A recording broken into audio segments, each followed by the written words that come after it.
არა, ფენტეზიში არა, ვსარ ვაყენებ ნამდვილად, ელი მაგრამ დაახინდება და აი ხო. მოგესალმებით, დღეს გიბრუნდებით ჩვენი მესამე ეპიზოდით. ამ ეპიზოდში ჩვენ შევეხებით პრემიერ ლიგის 27 ტურს. განვიხილავთ ამ მომენტში რა იქნება. იბაზრი შეც რა იყო ყველაფერი და ბურთი გაფრინდება და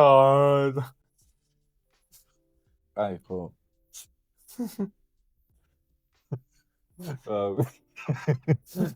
კაი.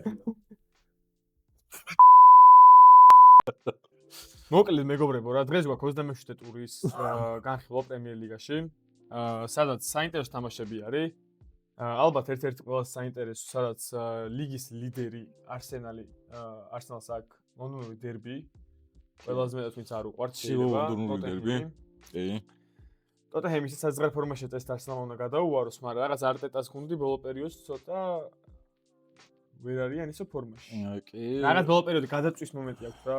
იმიტომ რომ 4 ტურნირზე არიან ბოლომდე. ლიგაზე პირველზე გავიდნენ და ანუ მოკლედ ძალიან გადაიწვნენ ჩემი აზრით. მაგრამ იმ ხელ რესურსი აქვს რომ შეუძლიათ რა მაინც შევაბრუნოთ რაღაც ჩავარდნა რა ერთად თამაში. მე გიო მაგაში ვერ დაგეთანხმებ, ჩემი აზრით პირიქით ტოტენჰემისგან უნდა ელოდო ყოველთვის ესე რაღაც უცნაური გამოხდოს რა. შეიძლება 8 თამაში აღდგენ და ყველას და ყველაფერი წააგონ, ყველაფრინ და გამოვარდნენ, მაგრამ უცებ აღდგენ და აი დიდ გუნდთან ისეთი თამაში ჩაატარო, რომ საერთოდ გაგაკვირვონ რა. აი, თან მიხმები მინუს აყენებ. მე არა, ფენტეზიში არა, ვსარ ვაყენებ ნამდვილად, მაგრამ თან მატის წელი სხვათაშ ყველაზე კარგი ფეხბურთელი ძალიან მაგარი ფეხბურთელი ყავს. უბრალოდ არაფასებენ მაგის რა. საკმარის დროს არ აძლევთ რა. ცადე და არ გამომივიდა, მაგრამ მომავალში აუცილებლად ითამაშებს წელი მოიწონს. სადღაც კარიერაში ერთხელს გაიგო. კიდე ის არის განსათვალისწინებელი, რომ ეხლა ტოტენჰემმა გაათავისუფლა ფრანკი და დაიმატეს ახალი მწვრთნელი იგორ ტუდორი. ეს იუვედან, ნუ ხო, იუვედანაც გამოგდებული, მარსელიდანაც მარსელიდან თვითონ წამოვიდა უფრო მეტად.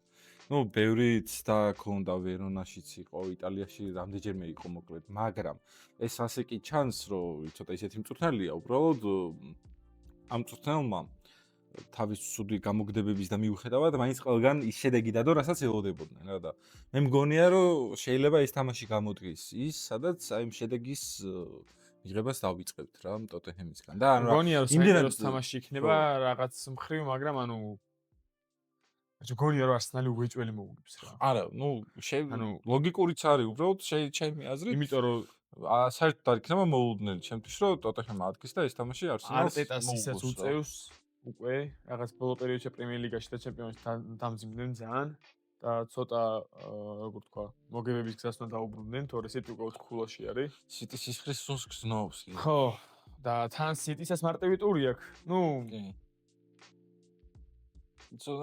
ნუ ისეთი რა მაგას შევეხებით თქვენ თუ სახში რადგან არიან ნიუკასლი რადგან ცუდ ფორმაში არის ყველაფერთან გამომდინარე ჰალანდმა ეხლა ლივერპულთან ცოტა ხასიათი გამოისწორა გოლი შეაგდო პასი გააკეთა და სირე ტრამოს კი ატარებს ეხლა ჰალანდი მართალია მაგრამ ნიუკასთან შედეგი ტური კი ნიუკასთან აქვს ახლა და ბრუნო გიმარაიში არ არის მოკლედ ანუ როგორც წინა ტურებში ვისაუბრეთ ნიუკასლი მართლა წელს არც ვერც ვიტყვით რომ სახლის გუნდია, იმიტომ რომ სახშიც ცოტა სამარცხინო წაგებები ვნახეთ, მაგრამ გასვლაზე საერთოდ საშინელი გუნდია და სახში კიდე შედარებით უკეთესია და ახლა გასვლაზე სიტისთან თან ბოლო ორი თამაში ორივე წაგებული აქვს სიტისთან თასზე და თან ბრუნო გიმარაიში შეაკლიათ და მოკლედ აი ისეთ სუდღეში არის რომ აქ ჩემი აზრით პირიქით მარტივ გამარჯვებას უნდა ველოდოთ ალბათ სიტისგან რა. მაგრამ ქრონოლოგიურად მოვყვეთ რა პირველი რიგის მეორე ვთქვით ეხლა მესამე ადგილსანი ვილას ლისთან არის ლისთან ამ სეზონში მე ძალიან ბევრი გამაკვირვა ანუ მართლა ძალიან ბევრი კამბექი დადო ანუ აი ესე რა რომ ანუ 2-0 საკეთებდა თამაშს აი არ ელოდები არაფერი არ მისდით და უცებ ფუწუთიან მონაკვეთში იქ ალბერტ ლუინი არის იქ ოკაფორი არის იქ შტახი არის ანუ მოკლედ რა ისეთი გუნდი არის სურპრიზას ველოდებით თან ვილა ამ სეზონში ორჯერ იყო უკვე ეგეთი მომენტი რომ სახში წააგო ანუ არ ველოდებოდა რა ხო ნუ იმიტომ რომ ვილას რაღაც მომენტში შევა ვიღაცებმა იფიქრეს რომ საჩემპიონო სეზონი აქვს რაღაც მეც გულისხმებში ძალიან კომანდები ძალიან მინდოდა რომ ხო მაგრამ ანუ რესურსმა თავის იქნა რა ეხა არსენალის რესურსი და ვილას რესურსი ერთმანეთს ვერ შეედრება და მაგიტომაც არის ვილა ეხა მესამეზე და მაგიტომაც წამოვიწია ეხა მანჩესტერი და ორ ქულაში არის ვილასთან რა და ვილას ცოტა უფრო ისა აქ რა იხად მაგათაც წინა ტურებშიც აი ბრენდფორდთან მაგათაც 10 კაციან ბრენდფორდთან ვიც შეძლეს გოლის გატანა წინა ტურში უშუალოდ ბრაიტონთან ძალიან გაუჭირდათ მოგება სახლში და ნუ ასტონ ვილასაც ეწყობა რა ნახევარდაცვა უბრალოდ ისეთი ტრამვიანი ყავთ არც მაგინი არც კამარა უბრალოდ ძალიან რთული არის როცა ეგეთი არც ტიელემანსი ძალიან რთული არის როცა ეგეთი საკვანძონა შენ ძალიან ძირითად ნახევარდაცვიდან როცა ერთი კაცი ხავს მარტო რა ჩემი აზრით ძალიან გაუჭირდებათ და ეს ვიცით რაღაცნაირი აი ჟინიანი გუნდი არის აი უნდა და აი მთელი ჟილკა არის რა ლიც არის ჟილკა ჩემთვის და მგონია რომ ძალიან კარგი თამაში იქნება უფრო ლიცისთვის და უნდა ვიყოდოთ ან ფრესან უფრო ლიცის მოგებას ალბათ რა ჩემი აზრით რაც არ უნდა ისე შედეს ხა ეგრე ვერ ვიტყვი ხა არანაირ ნამაუბრს არ შესაძლებელია რა არ შესაძლებელი არის მაგრამ ჩელსისთან ხა მაგათაც ფავორიტი უეჭველი ვილა არის რა წინა ტურშივე ჩვეულებრივად ისეთი თამაში დაატრიალეს ჩელსისთან რომ მაგ თამაშის უფრო მოგება ლიც შეეძლო ვილასთვის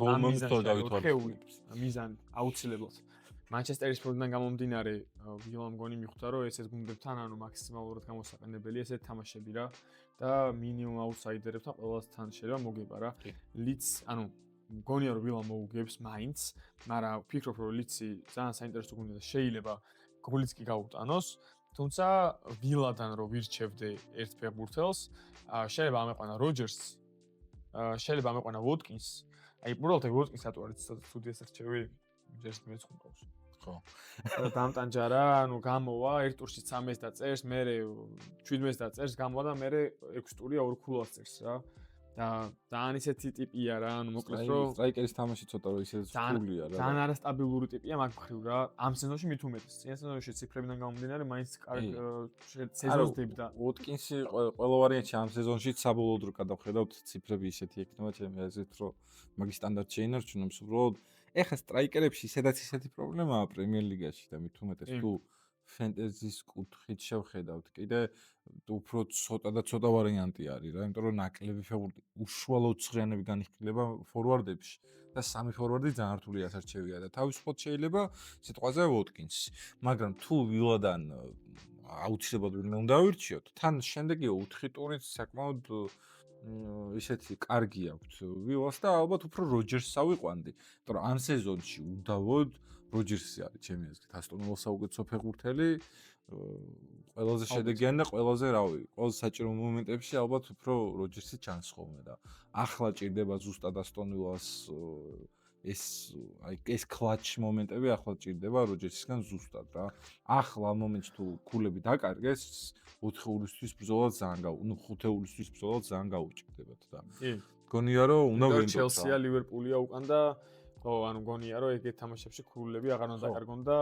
რავი რა მაინც ვფიქრობ რომ ვილამ უნდა მოუგოს შემდეგი და ჩემთვის ალბათ ტურის ცენტრალური თამაში ჩემთვის პირადად არის ევერტონი მანჩესტერი ძალიან საინტერესო თამაში იქნება იმიტომ რომ ну კერიკის ხელში მანჩესტერი დაფრინავს კი ბოლო თამაში ვერ მოიგეს ვესტემთან ხო ნუ და იმ ტიპმა მათთან შეიჭრა თუ რაღაცა ეგეთი უბრალოდ ყველა მაგაზე გადაეწყო მაგრამ ხო ნუ ის არის ამბავი უბრალოდ რომ ეგ ჩავარდნანდულად არ არის 4 ხელი 4 თამაში მოიგეს და მეხუთე თამაში ფრედი თამაშეს ამ კაცის ხელს მანჩესტერ სტაგება არ აქვს არც თავის დროზე რონალდო იყო მანჩესტერში მაგ დროს და არც ეხა და თან მაგრად თამაშობდა მარტო შედეგი არ არის რა მაგრამ ერთი ხარვეზი პრობლემა მან შეექმნათ ახლავე ვესტემთანვე დავინახეთ დაბალ ბლოკთან აშკარად გაუჭირდათ რა ეს მაღალი ფეხბურთელები ჩააყენეთ დაცვა ჩააბეტონე ხო ანუ ვეღარც ანუ ჩაწოდებაზე თუ შეშკორო ჩემი აზრით მანამდე გამოიყვანა კიდე უკეთ ანუ უფროსი კიდე შეძლებდნენ მეტად ჩაწოდებებს და ახლა ჩემი აზრით თუ მაქსის თომას ჩემ მცირე შეცდომა იყო მაგრამ ჩემი აზრით მაგან დააკარგვინა ის ქულა და გამოიყვანენ შეშკოს თავიდანვე უფრო გაუმარტივდებათ რა იმიტომ რომ ევერტონის მთელი ფილოსოფია ამ სეზონში როგორც ვესტემის კიდე ეგრე არ არის რა 11 კაცი ბურთს უკან და დიაი ან კერნანი ან მანდეს როცა გრილიშის ან ჯამთელი იყო რომელიღაცა რაღაცას იზავს და ანუ ძალიან თუ გაუჭირდებათ ამათთან აი ეს რამე მომენტის შექმნა რა. უფრო დამოკიდებულები იქნებიან ალბათ სწრაფ გოლზე რომ მე ცოტა გაუხსნას თამაში. ისევ ერთ თამაშია, აი ვერ ვიტყვი რა იქნება რა. აი მართლა ევერტონმა შემოუგოს, ფრეჩება დამთავრდა, მანჩესტერმა მოუგოს. თამაში ხო ევერტონმა გაარღვიოს, მანჩესტერმა გაურღვიოს და ეგ ახლა ერთგვარი ინტრიგაა რა, ახლა წინა თამაში რაც მოხდა ულტრაფორდზე რომ პირველი ნახევრის მერე ევერტონი 10 კაცი იყო და მაინც გაძლო მანჩესტერს მაგარი დიდი წნეხი ქონდა მაგ თამაშს უყურებდი და მაინც ვერ გატეხა ევერტონი რა და ევერტონიც ახლა არასტაბილური გუნდია რა შეიძლება მართლა წავიდეს გასვლაზე ვილას მოუგოს და წამოვიდეს მერე და ნოტინგემთან წააგონ რა ხო 4-0 პირველივე ტაიმში როგორც ორჯერ იქნეს უკვე ესე ამ სეზონში მე ვფიქრობ რომ გაუჭირდება მანჩესტერს ძალიან მაგრამ მგონია რომ მანჩესტერი უგოლოდ არ დატოვებს თამაშს მგონია რომ მინიმუმ ერთ თამაშს გაიტანა ეს ერთ გოლს გაიტანა იმიტომ რომ ამ სეზონში ესე არ მახსენდება მანჩესტერის უგოლო თამაში არც ევერტონ განამოწმე რა თქმა უნდა ევერტონთან ხო, ესა. ევერტონის გარდა ამ სეზონში თქვენიათ ისეთი თამაში, რომ გოლი არ გაუტანეთ. იქნებოდა. არ ვიცი, იმიტომ რომ ყველას და ანუ ამით იმის თქვა მინდა, რომ ფენტეზიაში ბრუნო ფერნანდეში იქნება აუცილებლად დასაყენებელი. მაგერს გოლსაც ბრუნო გაიტანს აუცილებლად.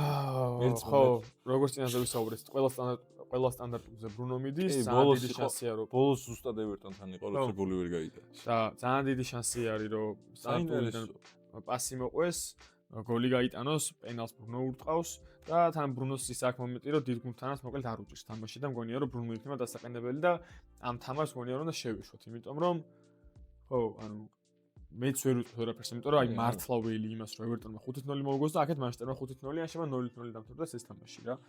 უფრო სავარაუდოა, უფრო 0-0 ისე. შემდეგი ცხრილის მიხედვით რომ მოყვეთ ჩელსია, ხო? დიდი ღრმატობუსი იქნება. ჩელსი ბარნლი ჩელსის ეს 4 თამაშიანი ვოიაჟი მთავრდება, რომ 4 თამაში მარტივი თამაშები ხო, უმთავრდება, ეხლა ამის ვარე ეგრევე არსენალი გასვლა. ალმერც რომ გაეტანა ლიცთან. ლიცე შეიძლება მაგდენიც აღარ გველაპარაკა და აღარ გვიქო რა. და ცოტა რო აჩუქა ლიცის ერთი ქუა ჩემი აზრით. მაგრამ ნუ შემთხვევით რა თქმა უნდა რა.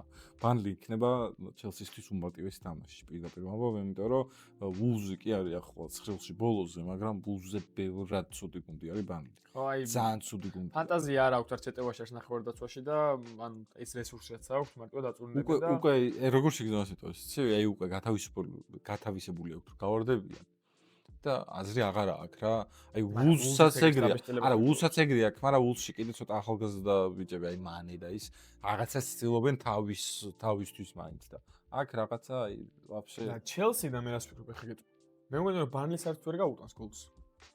და ჩელსიდან ერთი დაჟე წველი შეიძლება. ვაბანგზე წასვლაც შეიძლება. ეგრეც შეიძლება, იმიტომ რომ ახლა გავრცელდა რომ კუკურელი არის დამტრეული 3-დან 4 კვირამდე. ეს დაზიანება აქვს, როგორც ვიცი და დაცვას რის ჯეიმსი თუ კიდე დაასვენა.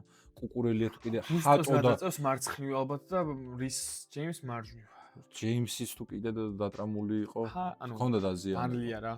ანუ კამონ მართლა. კი, მაგრამ ჩელსის ჩვევია. ბოლო მომენტებში გაშვება ჩვევია რა. მე და ეს ტომიჯერი ვიტყვართ რა და ამიტომ ხალხო თქვენით გამოიტანთ დასკვა. არა, ხო, თქვენ როგორც გადაწყვეტთ. მე მგონია რომ ჩელსთან ერთი მცველი მინიმუმ დასაყენებელია და ასევე იმას ვფიქრობ რომ პალმერი არ აქვს მნიშვნელობა 9 პენალს გაიტანს თუ რაც თამაში იგრძნო რა. კი, ლიცთან მაგარი ყლეობა გააკეთა. მაგრამ ანუ დაიჭირა თამაში არის სტენფორდ ბრიჯზე და მგონია რომ პალმერი დასაყენებელია, ერთი მცველი იქნება დასაყენებელი ჩელსიდან, მე ეგრევე ვფიქრობ და ჟოაო პედრო ძალიან მაგარ ფორმაშია და საბოლოო ჯამში მე მივალთ ეპიზოდის ბოლოს საბოლოო გუნდის დაკომპლექტებამდე, სადაც შევჯერდებით, ან ვერ შევჯერდებით მე თორნიკე და მე თქვენ დააყენებთ თქვენ გუნდს, მაგრამ ჩელსიდან მოკლედ ისეთი ტურია, რომ სამი კაცი დაყენება შეიძლება რა და ჩელსის ნდობა ამ ტურში. კი, მაგრამ ახლა ჩვენ ვალდკარდით ვაყენებთ გუნდს და მაინც ცოტა უნდა მოვირიდოთ, იმიტომ რომ მე ეგრევე ძალიან გასვლა არსენალი, გასვლა ასტონ ვილა და ცოტა ცუდი შეხვედრებია. მაგას ბოლოს განვიხილავთ უფრო კონკრეტულად, მაგრამ ეხლა რომ გადავიდეთ შემდეგ თამაშზე, თხრილით ნოტინგემი ლივერპული. ნოტინგემმა რეკორდი მოხსნა. მეოთხე წვრთნელი ეყოლება უკვე ამ სეზონში. დაიში რეკორდი იყო. ხო, რეკორდი არის რა. დაიშიც გაათავისუფლეს და ეხა დაიმატეს მეოთხე წვრთნელი, მაინც სახელი დამოვიწყდა. ნუ დაიმატეს ბიჭო. რა ქვია? მაინც ამის სტატისტიკა რომ მოგაქვს, უნდა იცოდი ვინ არის. გადაცემაში ჯიგარო. ხო, რა ვიცი, მე მგონია რომ მარტივ თამაში ლივერპულს არ ექნება, მაგრამ მგონია რომ სალაჰი შევიდა ფორმაში. ვიტორ პერეირა, უზის ყოფილი მწვრთნელი, აი უზი ვინც მაგ დღეში მიყონა, ისევის დაიბრუნეს რა. მგონია რომ ნოტინგემი გაუტანს კიდევაც და მაგიტომ მგონია რომ ლივერპული მცველი არ იქნება კარგი ვარიანტი, იმიტომ რომ ნოტინგემი არის მე-18 ადგილზე, ნიუ მენეჯერ ბაუნსი იქნება დასარჩენად იბრძვის. არა, ნოტინგემის სახში არაა ცუდი გუნდი. ანუ ცოტა ქულაც არ აქვს, აი ვულს მართლა კატასტროფულად ცოტა ქულა აქვს რა. ნოტინგემსაც ახლა არა აქვს ბევრი ქულა, თუმცა ანუ ყოველ შემთხვევაში ესეთ უსუსურ შთაბეჭდილებას არ ტოვებს რა. სამქულაში არის ვესტემი. სამქულაში ვესტემი, თავესთან მაგარ ფორმაშია შესული. და აი მას არ უძახი ნოტინგემისთვის შანსია ლივერპულის სახში, თუმცა რატომ არა რომ ერთ ქულაზე ითამაშონ რა? ლივერპულს რო ვთქვათ რა ხა ძალიან არად არიან და არა, ლივერპულის მოსაგებად გავა, ნოტინგემის მოსაგებად გავა. დასაკარგი რეალურად არაფერი, თუ იმე დასაკარგი აქვს რომ ნოტინგემს იმ ხრივ რომ ანუ იწირებიან ფაქტიურად. ერთი ქულა ძალიან მნიშვნელოვანი ნოტინგემისთვის და მოკლედ ლივერპულის არასტაბილური დაცვიდან გამომდინარე მგონია ნოტინგემი გოლს გაუტანს, მაგრამ ლივერპული მგონია რომ აი სალაჰი არ ვიცი რაღაც უგრძნობრო აი მართლა რა მოჰამედ სალაჰია და მინიმუმ 2 ციფრა კიდე 2 ანუ 2 ნიშნა ციფრი ექნება რა დაფიქსირებული გოლების მხრივ ვიძახია და 10 გოლს გადაცდება რა და მეგონი არც ყოფილა შემთხვევა რომ არ გადაცდენ. ყველაზე ცოტა დაჟე გაიტანა 19 გოლი. ყველაზე ცოტა 19 გოლი და არ მეგონი ხო არა 5 გოლზე. 5 გოლზეა რა. 5-4 გოლი. მართლა ძალიან ცოტაა და სალაჰი მგონია რომ დასაყენებელია, ძვირია და რეალურად მე საბოლოო გუნდის დაკომპლექტებაში შეიძლება ვიღაცა ვიდეს პალმერი, ჰალანდი ან ყველა ერთად ესე ვერ მოგვივიდეს. ჩემი აზრით აუცილებლად მოხდება ვირცი. იმიტომ რომ ვირცი სობოსლაი და იკიტიკე სობოსლაი არ არის. სობოსლაი არ არის, მაგრამ ზოგადად ვამბობ, ვირცი სობოსლაი იკიტიკე ხა არიან, რავი, გუნდის სული გული ყველაფერია, ეგ სამი ფეხბურთელი რო ამოძრავებს. ამ სეზონში კი თავია ბოლომდე და მომენტუმს იქნება მაგას გრძნობ რა. თუ თანხაში შეზღუდულები ვიქნებით ხა რომ მქონდეს სული იმიტომ თანხა დავაყენებდი სალს სულჯო. თუ არა ვირცი შეგვიძლია უფრო ვირცი არის ძალიან კარგი ვარიანტი და ეკიტიკეც ასევე სტრაიკერებში ძალიან კარგი ვარიანტია რა. კი ბატონო. შემდეგ არის ბრენტფორდი და ბრენტფორდი ვის ხდება? ბრენტფორდი ხდება ბრაიტონის სახში. ბრაიტონს ხო. ხო, ბრაიტონი ცოტა მოსუსტა, ქონდა კარგი ფორმა აკრეფილი, მაგრამ როგორც ის დაკარგეს რა. ხო, mid-table გუნდები როგორც არიან და აი მაღალი უცებ დიდი პიკი და მე ჩავარდნა რა სტანდარტულად დაიწყო ბრაიტონს. უბრალოდ ერთი კითხვი რა ხდება მანდ? ბრენტფორდი გონია რომ ძალიან დიდი ენერგია დახარჯა იმასთან. არსენალთან. უბრალოდ მაინც დიდი დრო აქვს დასასვენებლად. თან სახში არიან, არსენალთან სახში ქონდათ თამაში. ბრენტფორდი დღეს თამაშობს მოგონი თასის თამაშს. კი. მაგრამ მაინც დიდი დრო აქვს რა დასასვენებლად რა. ბრაიტონმა გუშინ არ თამაშა თუ გუშინ წინ. მეგონი 2 დღით მეტი ექნებათ ეხა ცოტა დასასვენებლად რა, აი გააქვთ. საბოლოო ჯამში მოუგებს მაინც ამ არასტაბილურ ბრაიტონს. თუმცა მგონია ბრაიტონიც გაუტანს. ანუ ისეთია ბრაიტონი რა, გახსნილ ფეხბურთს თამაშობს. ბრაიტონი მეგონი ძალიან იშვიათად რომ ვერ გაუტანოს ნებისმიერ გუნდს. არა უბრალოდ ეგ აქვს ბრაიტონს რა. რამდენსაც utans, მე მოდიან და ორჯერმეც უტანენ რა. ნუ ბოლო პერიოდში მინიმუმ რა. მაგრამ მგონია რომ აქ შენი ძმა იგორ ტიაგო იქნება დასაყენებელი. სახში ყოველ შემთხვევაში ბრენტფორდი კიდევ უფრო ცალკე. ძალიან კაი გუნდია რა. სახში ბრენტფორდი და თუ ბრენტფორდს ფიქრობთ რომ წააგებთ, მაშინ ვერ გაიტანენ, იმიტომ რომ ბრენტფორდი თუ აგებს 2 თრნულს, სხვანგარში დააგებს. გონაზესაც ერთ 5 წაგება აქვთ ეგრე, 2 თრნული თან ყველა სახში. არ მგონია რა. მგონია რომ ბრენტფორდი გაუტანს და ტიაგო იქნება დასაყენებელი ბრენტფორდიდან უშუალოდ. მე კიდე რამდენიმე ფეხბურთელი მომწონს ბრენტფორდი მაგაზე. შადეც მომწონს. შადე. არა, შეზღუდულები ვართ უბრალოდ არჩევანში რა. და ანუ მაგაზე მაქვს საუბარი მეტი არაფერი რა რომ ანუ ტიაგო ისეთი კაცია რომ ჰალანდს ებრძოლება რაღაც მხრივ იმასში რომ გახდეს პრემიერ ლიგის ბომბარდირი. შადე შევა ვიღაცამ შადემ გაიტანოს, შევა ჯორდან ჰენდერსონმა გაიტანოს ანუ არა უბრალოდ ამ ბოლო ტურებში ძალიან ისეთი კაშკაშავა ამაზად ჩანს უატარა რა დანგო მართლა ძალიან კარგად თამაშობს, პენლის აკიდებაც შეუძლია, გოლებიც გააქვს, ასისტებს აკეთებს ძალიან კარგი ფორმაა გაკრეფილი და შეგიძლიათ შეულებოდ ეგეც გაითვალისწინოთ. თან მით უმეტეს შემდეგი 4 შეხვედრა, სადაც 31 ტურის ჩათვლით, რო ვთქვათ, კარგი აქვს ძალიან და აქედან, მეტი ბრენტფორდზე აი ვერც ვიტყვით დიდად და რო გადავიდეთ უკვე შემდეგ თემაზე, ცხრილში ბრენტფორდის მერე ვინ მოდის? მაგრამ ცხრილით მოვყვებით, ევერტონი უკვე ვისაუბრეთ და ბორმუთი ხდება West Ham-ის გასვლა და ძალიან საინტერესო თამაში იქნება, მგონია რომ უგოლიანი თამაში იქნება ძალიან, იმიტომ რომ West Ham ფორმაში შევიდა. West Ham დასაკარგი არაფერი არ აქვს. West Ham მოსაგებად უნდა გავიდეს აუცილებლად მოსაგებად, იმიტომ რომ ეხა ბორმუთი არ არის რაღაცა გადაულახავი ბარიერი West Ham-ისთვის თან სახში მით უმეტეს, მაგრამ ბორმუთი არის ძალიან სახალისო გუნდი რა, ანუ 2-0, 4-4, ანუ 3-1, ანუ სულ ეგეთ თამაშს თამაშობს რა და ადრე აი პირველი 10 თამაში სადაც სემენიო რო წინავდა და რაღაცა ის სენესი იყო კაი პიკი ეგრე ვთქვათ იმ ხრივ რომ კლინ შიტის ამბავში სწორედ დევკონებს ეხაც წერს რა მაგრამ აი West Ham ბორმუთში ახლა ბორმუთში ევანილსონი მე ორი ტური მყავდა გოლი ვერ გაიტანა მაგრამ სადღაც უწევს კროუპი არის ვარიანტი. ევანილსონი ჩემთვის აი საშინელი მე იმდენი ხანი მყავდა რომ უბრალოდ რამდენი ეხლა რომ სულ პოკერი გაიტანა სულ თამაში მაინც აღარ დავაყენებ ჩემს. შენ აღარ დააყენე. ძალიან ხო. West Ham ჩემი ეხლა მოსაგებად გავა მართლა და ცოტა მეტი გოლები იქნება. West Ham-ი და შეგიძლიათ ბალიბოლ კიდე ის აღარ იქნება. მატეუშ ფერნანდეში მაგას მეც ეხლა ჩემ გუნდში მოყვანას ვფიქრობდი. ანუ ძალიან მაგარი ბიჭი არის რა. ანუ მე ცოტა ფენტეზისგან გამოვედი და საფეხბურთო იმით დავაკვირდი და თან მე სტატიაში მქონდა ამას წინათ რა, რაღაც პორტუგალიური ის იყო რა ქვია. გამოცემა და წერდა რომ მოკლედ ამ ბიჭს ძალიან დიდი მომავალი აქვს რა და მაგის მე რას უყურე 4 თამაშს, აი ძალიან მაგრად ითამაშა. აღარ მახსოვს 1-4 ტურის წინ 3-0 მოუგო West Ham-მა დამოუწდა მართლა ვინ იყო, მაგრამ ისეთი გოლი გაიტანა ფერნანდეშმა, ისეთი გოლი გაიტანა, რომ აი არ ვიცი, გაუგზდი და მე პირადად გირჩევდით, იმიტომ რომ ანუ 90 წუთს თამაშობს სტაბილურად. პასებს, ანუ თამაში 80-90 პასს აკეთებს, ანუ მაგის დროს გადის ყველა, ანუ ეგ ჭრის მოკლედ იმას რა. მანამდე პაკეტა იყო ფერნანდეში. და მატეუშ ფერნანდეში გონია რომ კიდე შეიძლება სამერვილი ძალიან მაგარ ფორმაშია. სამერვილი რა კარიერის ფორმა აქვს აკრეფილი, მაგრამ ძალიან მაგარ ფორმაშია და თამაშია მოგზეთ ტიტულს. ანუ არ არის რა, ეხა კოდი გაკო არ არის, ანუ აი ხა იქ ნაკრებში არნე სლოტი არ ყავს, რომელიც კოდი გაკოს ცუდი ფეხბურთელობიდან მაინც შეიძლება რომ დააყენოს და სამერვილი სოფლიოსთვის, ანუ მარცხენა ფლანგისთვის იბრძოლებს თავის ადგილისთვის რა და შეულებრივად ეხა ისეთი მომენტუმი აქვს მართლა დაჭერილი, რომ შეულებრივად შეუულია მიაყაროს გოლები და კარგი თამაში რა. თან West Ham-ის წინ თავარი კაცი არის რა West Ham-ისთვის რა.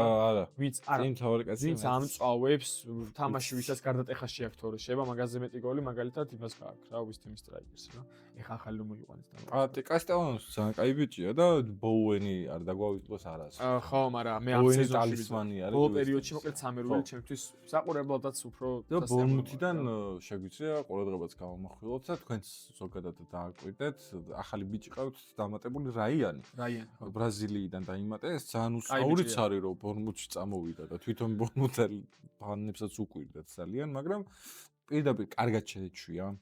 პასიც აქვს, გოლიც აქვს უკვე და ძალიან აქტიურია და კარგად თამაშობს რა. და ეგეც ერთ-ერთი ვარიანტი არის ჩვენთვის ნახევარმცველებში. თან ბიუჯეტური ვარიანტი. ხო, და ფენტეზისთვის ბიუჯეტურია და კარგი ვარიანტია ძალიან. შემდეგი არის შემდეგი შეხვედრაზე რო გადავიდეთ.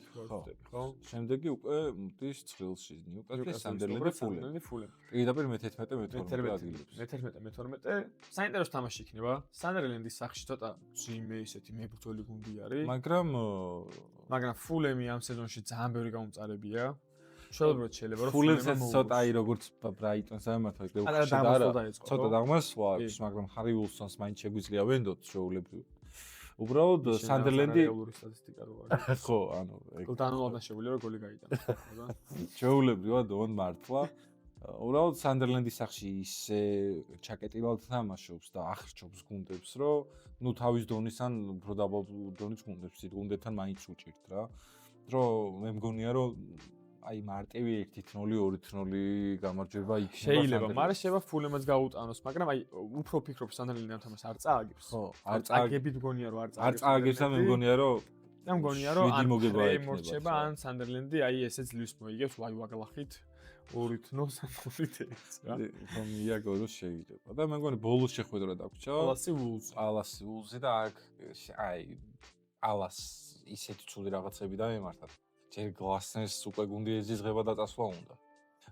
მატეტა სამთვიანი ტრავმა ქონია, არ იცოდა. გუნდის კაპიტანი გაუშვეს და ისეთი არეული სიტუაციაა გუნდში, რომ რავი, ერთი პერიოდით 11 კაცი ვერ იკრებოდა რა.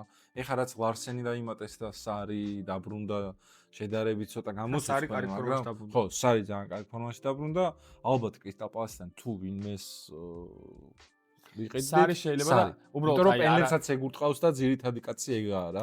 ლარსენი და ეგ და პასებსაც საუკეთესოა. ჩემი რეკომენდაცია ლაკრუას და მუნიოსაც რა, ორივეს რომელიც გაგიკარდებათ. ლაკრუას არ ვეთანხმები და აი მუნიოზი კი, იმიტომ რომ შევიდეთ დიდ პოტენციალს ლაკრუას რა. და 85 თამაშობს შეუძლოა და პოტენციალი რო არ აქვს, მაგიტომ რა იმ ბულსტოს სახში მგონია რომ აქვს პოტენციალი, მაგიტომ მუნიოზი უფრო აი შეტევაც ძალიან კარგად შეუძლია და ძალიან მაგარი ფეხბურთელია, ლიდერია ალბათ კრისტალ პალასის სართან ერთად და ალბათ უფრო მუნიოზი შეიძლება თუ ფულში არ ვიზღუდებით რა. ძალიან საინტერესო ტური არის. მართლა, იმიტომ რომ ამ ტურის მერე შეიძლება რაღაც კონტურები გამოიკვეთოს უკვე 4-ეულზეც. შეიძლება არსენალი გაიჭრას, შეიძლება სიტი ერთ კლუბში შევიდეს, არავინ არ ვიცით. ძალიან საინტერესო არის. ცოტა გასავარნი გუნდები, აი West Ham, Nottingham კი კაია, მაგრამ Wolves და Burnley რაღაც განწირულები არიან ბევრად. და მაგრამ ევროპული ფეხბურთისთვის ევროპა ლიგა კონფერენცზეც მაგარი ჭიდაობა მიდის. და კიდე კრისტალ პალასზე და ნიუკასლზე ის უნდა დავამატოთ, რომ კრისტალ პალასს ხო ჯერ ეს დღეში არიან, რომ 11 კაცს ძლივს კრავენ და მერე კიდე დამატებით კონფერენს ლიგის პლეი-ოფი აქვს სათამაშო. ხო. და როგორც პლეი-ინი და როგორც ნიუკასლს აქვს სათამაშო პლეი-ინი და ეგეც ძალკე ბევრი ენერგიას გამოართმევს რა უცილებლად. იმიტომ რომ პრემიერ ლიგური გუნდებისთვის განსაკუთრებით რთულია ეს დამატებით ორი თამაში რა. და ალბათ მაგიტომ ვფიქრობ უსთანაც რომ ცოტა გაუჭირდეთ შეიძლება, იმიტომ რომ უზის ფეხბურთელები უფრო იმისთვის თამაშობენ, რომ თვითონ გამოჩნდნენ, რომ იქნებ ტრანსფერი მაინც კონდეთ და აი ნიუკასლი განწირულია სიტის და მე ეგრე მგონია რა.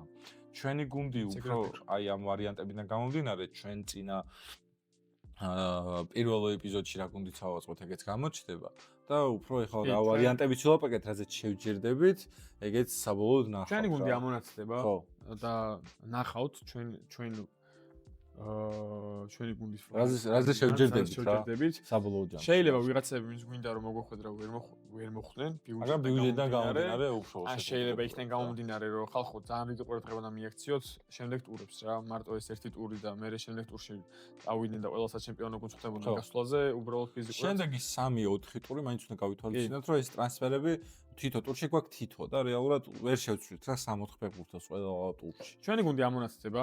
რაც შეეხება წინა ვიდეოში ჩემი ხმა ის ცოტა ცუდად რაღაც მხრივ რაღაც 10 წუთი თუ 15 წუთი ამონაკვეთია, სადაც ჩემი ხმა ცოტა ჩაკარგულია, მაგის პატარა ხარვეზი არის ბოდიში, აღარ განმეორდება იქ მეორეჯერ. ხო, რაც შეეხება შემდეგ გეგმებს და ვიდეოებს, მე მიფრინო ქვეყნიდან. და 4 შაბათს გვინდოდა ჩაწერა ჩემპიონთა ლიგის შეჯამების რომ აი პლეი-ოფის პირველი თამაში რა მოხდა და როგორ მოხდა. ეგ სამწუხაროდ ეგრე ვერ მოხდება, ვერ ჩავწერთ, იმიტომ რომ ფიზიკურად არ ვარ აქ, მაგრამ კვირდებით რომ ჩამოვალ სამშობლოს დაუბრუნდები. მე ერთიანად ჩავწერთ ამ ტურის შეჯამებას და ასევე ჩემპიონთა ლიგის პლეი-ოფის შეჯამებას. ორივე თამაშის შეჯამების ერთად ჩაწერთ. ოღონდ ამისთვის საჭიროა რომ გამოგვიწეროთ TikTok-ზე, YouTube-ზე, დაგვილაიქოთ, დაგვიკომენტაროთ, რადგან უფრო მეტმა ხალხმა ნახოს ეს ვიდეო და დაგვეხმაროთ ჩვენს და დაეხმაროთ ვიღაც სხვა ადამიანებსაც, რომ ეს თამაში ჩვენთან დატოვოს. მაგრამ თავად ისიც არ დაგტოვებთ ხელცარიელს ამ პერიოდში ლინკი იქნება მითითებული, გვექნება ჩვენი Facebook გვერდი, სადაც იქნება ყოველდღიური აპდეიტები ან ტრამვიანობაზე, ან რამე ახალ ამბავზე თვითონ გუნდებში რა იქნება, შეხვედრებზეც, ჩემპიონთა ლიგაზეც და პრემიერ ლიგაზეც ორივეზეც. და ლინკი იქნება მითითებული, გაწევრიანდით და ყოველდღიურ აპდეიტებს შემოგთავაზებთ მე.